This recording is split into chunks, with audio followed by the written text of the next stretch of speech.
തദ്ദേശ തെരഞ്ഞെടുപ്പിന് മുൻപ് പുനഃസംഘടനയെ ചൊല്ലി കോൺഗ്രസിനുള്ളിൽ വിവാദം എരിയുകയാണ്. പുനഃസംഘടനാ തീരുമാനം വൈകിപ്പിക്കുന്നത് വിഭാഗീയത ശക്തമാക്കുമെന്ന അഭിപ്രായം ഒരു വിഭാഗം നേതാക്കൾക്കുണ്ട്. പുനഃസംഘടനാ ചർച്ചകൾ പാർട്ടിക്കുള്ളിൽ ആരോ പടച്ചുവിടുന്നതാണെന്ന വിമർശനവുമായി കെ മുരളീധരൻ രംഗത്തെത്തി. ഉപതെരഞ്ഞെടുപ്പിന് പിന്നാലെ സംസ്ഥാന കോൺഗ്രസിൽ പുനഃസംഘടന സംബന്ധിച്ച അനൗപചാരിക ചർച്ചകൾ ആരംഭിച്ചതാണ്. സംഘടനാ ദൗർബല്യം പരിഹരിച്ച് തദ്ദേശ തെരഞ്ഞെടുപ്പിനെ നേരിടണമെന്ന അഭിപ്രായം ഇപ്പോഴും ശക്തം.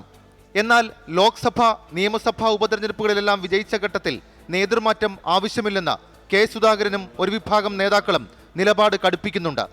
കെ സുധാകരന്റെ അനാരോഗ്യം ചൂണ്ടിക്കാട്ടി കോൺഗ്രസിന്റെ ഡ്രൈവിംഗ് ഫോഴ്സായ വി ഡി സതീശന് ഐക്യപ്പെട്ടു പോകാൻ കഴിയുന്ന ഒരാൾ അധ്യക്ഷനായി വരണമെന്ന് മറ്റൊരു വിഭാഗം നിലപാട് ഉയർത്തുന്നു. അടൂർ പ്രകാശ് മുതൽ റോജി എം ജോൺ വരെയുള്ള പേരുകൾ ചർച്ചയാകുമ്പോഴും സാമുദായിക സമവാക്യങ്ങളാകും നിർണായകമാവുക.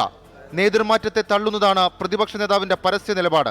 അങ്ങനത്തെ ഒരു ചർച്ചയും പാർട്ടിയിൽ നടന്നിട്ടില്ല എന്ന് ഞാൻ പറഞ്ഞു.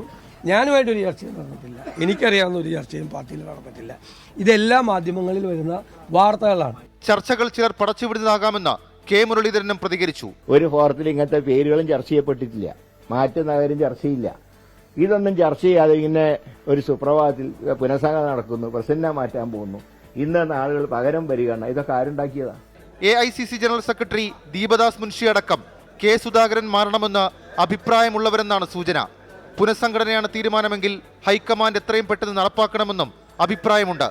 മറിച്ചാണ് തീരുമാനമെങ്കിൽ അത് വ്യക്തമാക്കി ചർച്ചകൾ ഒഴിവാക്കണം.